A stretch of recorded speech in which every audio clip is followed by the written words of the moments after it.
People that rent out their personal property as a service, Lyft, Uber, Airbnb, etc. What is your customer horror story?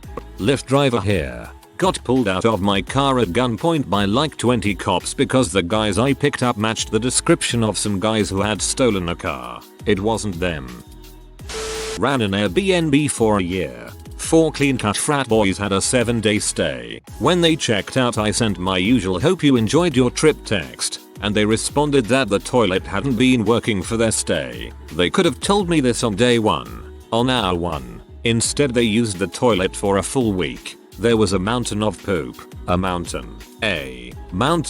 I took the toilet tank lid off. The chain had come loose. 4 men in their 20s didn't know how to attach the toilet tank chain. Forever and ever, for the rest of my life, I will feel smart, even though I'm the dummy who had to shovel poop mountain into contractor bags.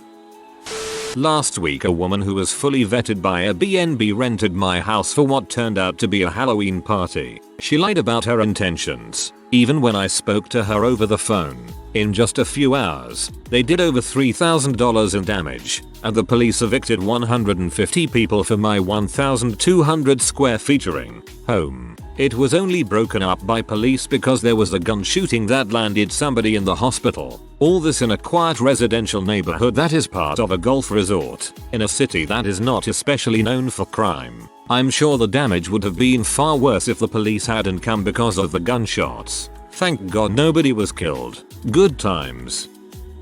I drive for Uber Lyft as my sole means of income right now. It's never a dull moment. I've done about 1,600 rides with Uber and close to 1,000 with Lyft in 1 year. Most passengers are awesome. I never have issues, even with drunk people. One night though, this drunk girl and her drunk friends get in the car and are acting really obnoxious. I even joined in the banter a little bit to keep the ride fun.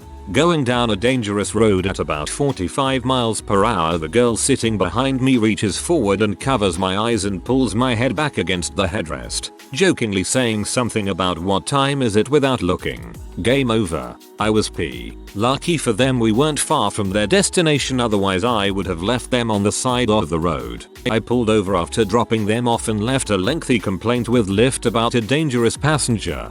Holy frick, what an idiot.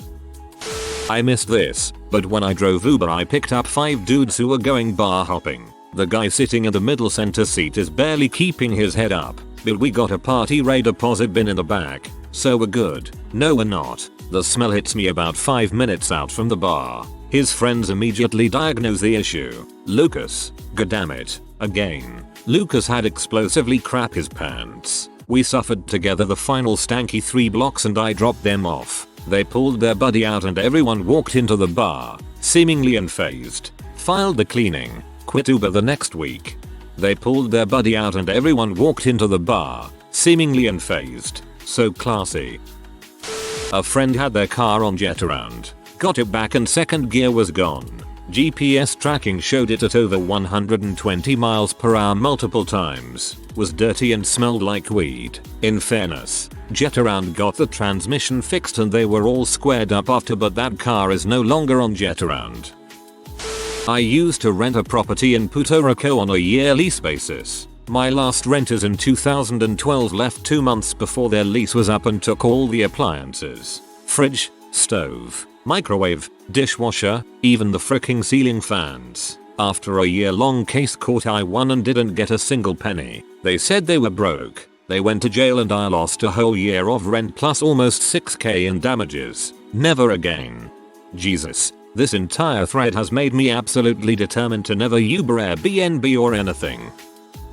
I used to drive for Uber Lyft. Had some bad ones, usually the very drunk. But for the most part everything was great and went very smoothly. My horror story came from a ride I gave off the books, as it were. Pulled up to the pickup location. Girl comes out, the one who ordered the ride, and explains she ordered it for her friend. The card connected to the account has no money on it, but she offers me $20 for the ride in cash. Whatever. I needed the money and the spot she said her friend needed to go was relatively close. Would have been well under $20 if it was charged through the app. I agree and she signals to this very tall guy who walks down from the porch. Red flags were already going off. This guy gets in the back and we take off. I consider myself a pretty social and outgoing person, and soon into the ride this guy and I are talking about all sorts of things from basketball to movies, as well as our destin for traffic in the large city we live in. 5 minutes or so of this and he brings up his love for firearms. Next red flag, asks if I own any. I don't and inform him as such. He then proceeds to pull out 2 handguns from his backpack, explaining how he just picked them up the other day and loves them. Even flashes them to me in the rearview mirror. I'm fully freaking out internally, but I keep my cool as we're nearing the destination. As we pull up to this guy's house, he explained that he is a drug dealer and that he really enjoyed our conversation and thinks I'd make a great driver for him as he makes his drops. I explained that I'm not interested but thanked him for the compliment. Unfortunately, he was fairly insistent I start working for him and would not exit the car till I gave him my phone number. He somehow bought the fake number I gave him and told me he'd call me soon. As soon as he was out of my car, I took off. That was one of the last nights I drove for Uber Lyft. If the number I randomly gave out actually belongs to anyone, I apologize if you got a late night call from Tim's Uber fast drug delivery. Picked up a guy in Hollywood at 1 AM who wanted a lift to the valley. I became increasingly concerned as we drove up into the hills. He told me to turn into a completely dark nature reserve. He told me that his girlfriend was a land use manager for the park and he was going to stay with her overnight. We drove through the dark winding roads of Fryman Canyon, and I honestly thought he was going to kill me. There was also a car following us. Turned out, he was right. His girlfriend did live out there, and I wasn't harassed at all. The car following us was a park ranger wondering what the heck I was doing out there so late. I'm glad the park ranger was there though, just in case things went south. Some little crap shot BBs through one of our bathroom doors. We know which family did it too, but they denied it and we have no proof. Those parents knew dang well their kid did it too. I'll never understand why they couldn't act like adults and own up to it. Question. I'll never understand why they couldn't act like adults and own up to it. Answer. $$. Not a horror story but frustrating. I have an Airbnb rental in a small ski town. One of our first guests was a single guy who brought his sheeties edu. He stayed for one night and left a 1-star review saying there was no silverware in the house. There's literally like 40 of everything. The power went out across half the mountain due to an ice storm and he was bored. And finally that he was disappointed that the fridge wasn't stocked. Clearly says on our listing that food and drink are not provided. Here's the kicker. The next guests that came in went to clean some mud they thought they tracked into the house. Ended up being dog crap from the Ashat sheeties edu.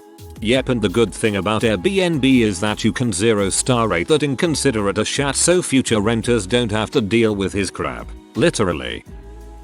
This wasn't me personally, but I helped my boss manage her Airbnb. First off, she was running it illegally. The city I live in, a lot of apartment buildings don't allow it. Anyways, this girl rented it out for a week in December last year. My boss is out of the country and gets this call that her fob has been deactivated due to damage to the property and the fact that a brothel was being run out of her apartment. This woman and her friend were literally freaking dudes all over this place. One guy got mad, left and punched a picture in the foyer which was caught on camera. I got a call to be on standby, but the police went in and did their thing.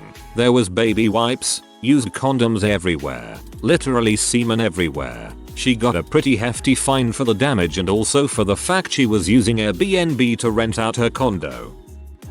I rent out a rustic cabin on my property. The setting is really nice and serene beside a creek and there's a cedar sauna on the property as well. But the cabin is small. There's a queen bed in the loft and a double futon on the main floor and its dimensions are roughly 12 feet by 10 feet, so I tell people the max is 4 people per night. Well, this young guy messages me and asks me if they can have 7. Promises they'll be really respectful and clean. And I work with someone the guy knows, so I cave. They left the place kind of clean, but burned a hole in the hardwood floor and broke the handle off the sliding glass door. Turns out, with that many people cooking etc., the humidity in winter caused some moisture condensation on the track, which subsequently froze, and instead of just leaving it and letting me know, he forced the door closed, breaking the handle in the process. Not an easy featuring. Hurt his hand as well. He was sure to let me know. Code for don't take my damaged deposit or I'll sue you. You can bet I never let more than 4 in there now. I drive for Uber. I got a pickup for one of the satellite buildings of a local hospital. No big, I've picked up and dropped off people there before and I had never had an issue. As it turns out, the department I was picking up from was the rehab clinic for the area. As you may or may not know, there's a 5-minute wait time from the moment we arrive. App determines it, not us, to the moment when the driver can simply cancel and collect the cancellation fee. For obvious reasons, we tend to keep a sharp eye on the clock. The time was getting close to the 5-minute mark when I got a text. A nurse or doctor on the inside was using Uber to transfer a patient. Okay, still no big, I guess. About 10 seconds later, some bedraggled guy comes out a bit unsteadily and asks if I'm here for doctor. I said yes, and he said that he was the transfer. He got in, and I started the trip to discover that the trip was for 70 miles away to another rehab clinic. Now, long trips are my jam. I get paid well for them. They're easier and less stressful than a bunch of little trips, so I was pleased. Not 2 minutes into the trip, he was like, hey man, I don't really want to go there, take me over there instead. He wasn't asking, he was telling. Already, I'm uncomfortable and decide it's easier to just do what this guy wants rather than stick to the requested destination. He can't pick out exactly which way he wants me to go, so just starts telling me to turn onto random streets. Some point during this adventure, he asks me how much cash I had on me. Red flags all around now. I tell him I don't really carry cash. He sighs, says I was really hoping for at least $15, and pulls out a small knife. Frick. So now I'm panicking and pulling out my wallet at the next red light. I had $5 from someone who tipped me earlier that day, but nothing else. He took the bill and told me to keep going. Christ, I'm shaking a little just telling the story. We arrive at what I assume is a drug house. Guy tells me to wait for him and gets out of the car. I can only assume that he was desperate for his next hit or whatever and so didn't really think that through. I shut and locked the door and took off as soon as he was across the street. Went home, reported it to Uber. I didn't file a police report because it was only $5, and Uber said they'd take care of it. I don't really believe it, but I didn't really want to deal with anything else that day anyway. You should have contacted the doctor's office and made a huge stink. Not so much personal property as it is my experience working in event planning. There were customers who would rent our equipment and treat it as if it were their own. Then there were people who out and out abused our stuff. The worst experience that comes to mind had to do with a caterer whom had consistently rented from us. He was hired for a wedding reception on a ship and asked us for wine glasses, plates, linens, and the like. After that weekend, we received less than half of our stuff back or it was broken. The wine glasses were thrown into the box they were delivered in and most of those were destroyed. The same went for the plates, but we did recover most of the linens. Not all. My boss told the caterer he was going to be charged for the broken glasses and plates and he immediately assumed no fault. Well dude, don't call us frauds when you sign a contract clearly stating that you agree to reimburse us for damages. He tried disputing it with his credit card company, but we won out. Treat it as if it were their own. Then there were people who out and out abused our stuff. The two are not necessarily mutually exclusive. My boss bought the house behind mine and turned it into an Airbnb rental. Once some people rented it and just gave it to their teenagers who threw a rager. I started hearing lots of car doors slamming and hearing kids walking right past our windows, 20 feet from the sidewalk, so cutting in our yard. It got insane fast and apparently the cops just made all the kids leave and told my boss to throw away all the drugs and alcohol they left behind. I had to clean up a lot from my yard too. Shortly after that someone rented it and threw a wedding in the house and basically destroyed it. They dumped pots of food everywhere and he had to spend thousands of dollars cleaning it. They burned carpets and the whole place stank. Last I heard he was still renting places out. Cops just made all the kids leave and told my boss to throw away all the drugs and alcohol they left behind. At least the cops seem pretty chill. Surprised they didn't collect all the drugs themselves and destroy them lol. Got evicted with no late payments or any problems with landlord from rental house because he wanted to appeal to college students. Rents to 2 roomies. They set up a MH lab. I can't remember which. and sell hard drugs until they get caught by police in drug bust. The building is condemned until it can be fully restored nearly 5 or 6 years later. No one can persuade me karma doesn't exist. It was a M-Lab.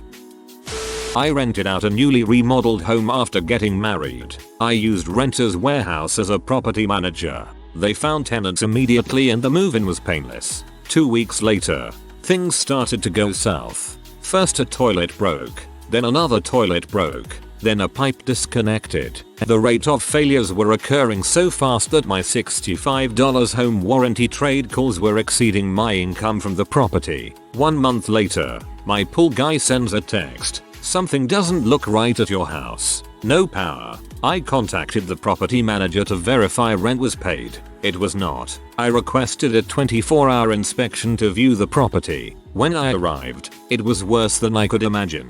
There were holes in the interior and exterior walls. Someone walked around the house with a can of paint and put a postcard-sized amount of paint on every single wall. They stole the basketball hoop. They marked every drawer and closet. They gouged the door frames. Irrigation lines were cut. Almost every plant outside was dead. In the end, everything worked out. Although there was almost $10,000 in damage and unpaid rent, I was able to find renters on my own that agreed to paint and repair the property in exchange for 1 month's rent and 50% off all deposits. They post everything on Facebook and it looks fantastic. Late to this party, a friend of mine drives for Uber and recently rolled up to a couple of people covered head to toe in blood. Turns out they had just come from a gua show and were on the business end of the blood cannon. So it was fake blood, but to their utter disbelief they were still denied service. I was going to a horror show once where I came out with fake blood over me, but I made sure to pack towels and a sheet and texted the Lyft driver before she got there about the situation. I also gave a nice tip. You gotta plan ahead for that stuff. Single horror story, multiple issues. I own and rent out 4 different houses. At the same time, everything below happened, broken down by different properties. A tenant's son got out of prison. Didn't know the son was even a troublemaker. Said son is invited to live with my tenant, who was excellent. Son sold narcotics to undercover agent out of my property. The city was threatening to seize the property. Ended up evicting long term. Great tenant to get city to leave me alone. B long term tenant lost their jobs. C lady died. D tenant said to me I am going to live here, and I am not going to pay you. Talked with lawyer, and he said laws are in her favor. Gave advice to drive her out. Was a 3-month process, but she left. TLDR. 4 houses, 0 income, and 1 property threatened to be seized for narcotic trafficking. Tenant said to me I am going to live here, and I am not going to pay you. Talked with lawyer, and he said laws are in her favor. Gave advice to drive her out. Was a 3-month process, but she left. Wait up, what the frick? During grad school I rented my car out for maybe 6 months on relay rides. Now called Turo. It went great for a long time. $40 a day buys people a small Nissan sedan. I live in Chicago and people would use it to drive home to Ohio or Michigan or Wisconsin. I work and live downtown and use CTA to get from A to B, and it's no problem. One girl is even a repeat customer. She's a makeup artist and uses it to get to wedding gigs in the burbs. Then I'll lend it out to a hot young chick for 3 days. 3rd day she asks for an extension with some BS excuse. Whatever, I'll take the money. Next day she returns it and go to get the keys and she shows me the back bumper. It's bold in wood on the driver's side. I'm not really sure how you make that happen unless someone hits you going very slowly or you're back in an odd direction into a hydrant and tries to sob story me. I take the keys and lodge a complaint. Use Turo's app to get it fixed. As I drive I notice the smell of weed in my car and eventually find an unfamiliar lighter under my seat that says flick my bick. All the while I'm getting sob stories from this girl because it's the holidays and she won't be able to pay the bills. If I finalize the complaint because Turo is going to charge her like $500 of the $800 they are going to pay for my new bumper. You hotboxed my car and wrecked the bumper. Life has consequences. I should have charged you more. I rent my pad close to the beach on Airbnb. Every year there's a music festival and I stay clear of it. Last year I forgot to lock the dates and got an instant booking. They said they were 8. They were 11. They didn't have enough garden furniture and took the mid-century modern style chairs on the garden. Then they left for the concert and it rained. 1 star. I work at a landlord-tenant law firm. Tenants in rent-stabilized buildings that rent out their apartments via Airbnb often get evicted by my office. I work in property management, and we have that right in the lease that you can't sublet via things like Airbnb. We've had to send several notices to people and I think evicted at least one over it. Now that I think about it, all the people we've busted for doing that have been in FTE units, rent-controlled maximum income unit.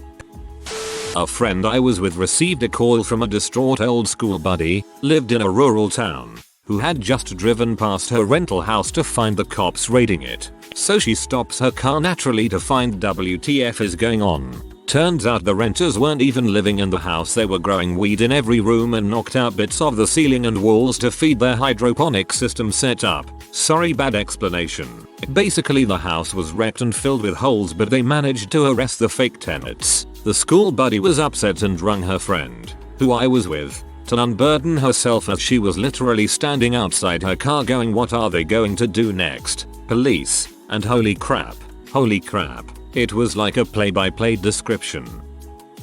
My friend is an Uber driver. Apparently he wasn't paying attention and some guy jerked off in the back seat. No, I have no idea how it's possible to not notice something like that. But anyway, so he had to clean what was like 14 gallons of jizz out his car. The dude was like part horse or something. I went to a house party for some guy's birthday and he held it in an Airbnb. It was in Calgary in 2015. I wasn't sure whose property it was until it appeared on the news, but the amount of people at the party was far too many for the small home. The birthday boy was advertising the party for weeks as a mansion party, much to the surprise of everyone upon arriving. The place was absolutely trashed. Not me, but my aunt has an Airbnb and had a lady and her husband stay at her place for a month or so, and in the last week the lady gave birth in the upstairs bathroom floor. It was disgusting. Not Airbnb, but my parents rented out their house when they moved 2 states away. Everything was fine for a few months until the renter started being late on rent every time, and then eventually not paying. Then they found out utilities hadn't been paid in months and were in the renter's dead son's name. Because of squatters' rights, took 5 months and multiple trips in a car back and forth from Oklahoma to Colorado to get the house empty. By the time the renter was finally out, we had to rent a huge dumpster for all the contents of the house, replace the stolen appliances, replace all of the carpet and tile, and remove all the needles from HUs. If you are new to the channel, you can subscribe. I publish new videos every day. Until then, check another video.